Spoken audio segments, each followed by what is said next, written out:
1987 who was also a fiery redhead, like yourself. Something in it. There must be something in it. Pattison Smith was nicknaming all the people in the team, and he called me Fireball. So I like to think that's how I am last straight. If anyone gets in my way, I try and go through them. But yeah.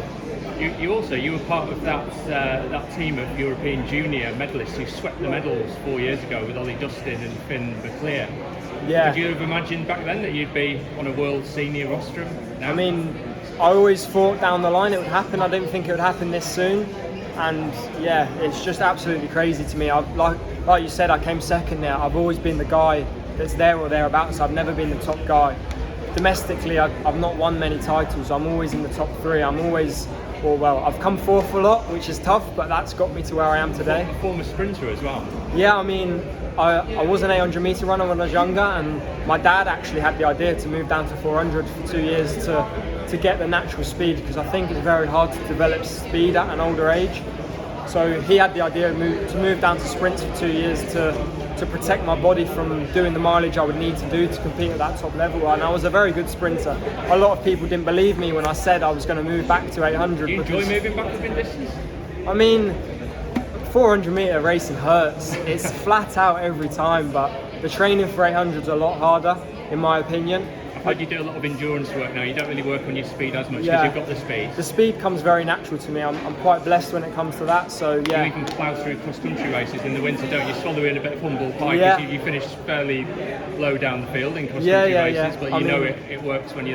This winter I didn't do any running. I didn't do my first run till January. So the fact that I've done this off missing all that, because that is what gets me good, is the winter work. Yeah. And Chris and Sonia, the Loughborough coaches, they sometimes are like, they see me. Chris and Sonia McGeorge. Yeah. They see me plodding around at the back, and they just smile, because they know what a good athlete I am when it comes to the track work. And they have athletes come into them saying, when are we going to be on track? And they almost go, well, Ben's here, and he's the guy, the track guy. So yeah, you've shared with Max Bergen out here as well, haven't you? Yeah, I mean, it's so good to see him back on. Still been around to watch you race tonight? Yeah, he's been so supportive. He's been. I mean, I shared a room with him at Euro Youths in Győr back when I was a sprinter, and me and Max, we're very close.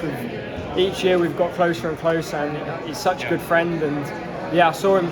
He managed to get here just before he went to watch the Man United game, so he got here just before I left and gave me the smile and the hug, and yeah. You've got all the friends and family in the crowd as well. Is your girlfriend an athlete or a normal person? No, she's not a normal person, that's for sure. But she flew out. What did she do?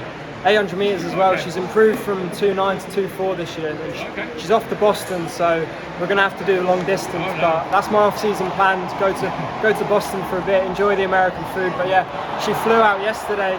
It was a bit of a last-minute decision, because she doesn't know when she's going to America yet. She's kind of waiting for that to happen. But she flew out last night. She was sleeping on my parents' sofa, and yeah, it's dedication. And I've seen her in the crowd, and she's absolutely in tears. You'll get to speak to her soon. Yeah, tell us a little bit about your heart issue that you had as well. What was the name of it? I had Wolff-Parkinson-White syndrome, and basically it means I had an extra connection in my heart, and it meant that just at random times my heart would absolutely shoot up in heart rate. So I went to the doctors about it when I was about 10 years old, because I could feel it and you could see it. But then, like, when they did the test, they couldn't see anything, because it wasn't happening at the time. It would happen randomly. I could be sat down doing absolutely nothing. I could be on a run. But then I bought a heart rate monitor to go to altitude training, and within a week I was doing a track session, and it said 246 beats per minute. I was doing like GCSE PE at the time, and I was like, 220 minus your age. Oh, that doesn't work out. And I was like, oh, the heart rate monitor's broken, great. And then I kind of put two and two together. I went to the doctors, and they just said, oh, do you have to run? And I was like, yeah, it's my career. So then they sent it off to some specialists, and they said, right, you've got to stop all exercise now. It's a big risk. And it was weird to me, because I'd survived 18 years of my life working hard. So I had about 3-4 months of not being able to do anything. All I was allowed to do was go for walks.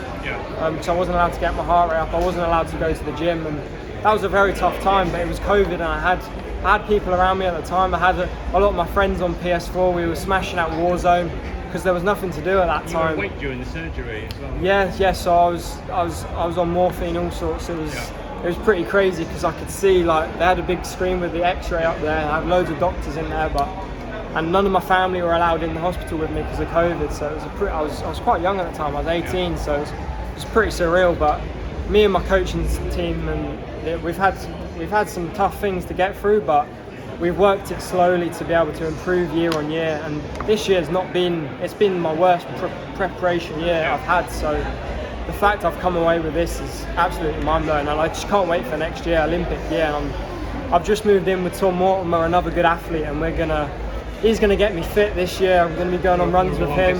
Exactly, he's a 5K guy, so I'm looking forward to getting fit this winter, and hopefully I can get him injury free. In the Loughborough. Yeah, so I've just graduated, but I'm going to stay in Loughborough. Like Chris and Sonia help out massively.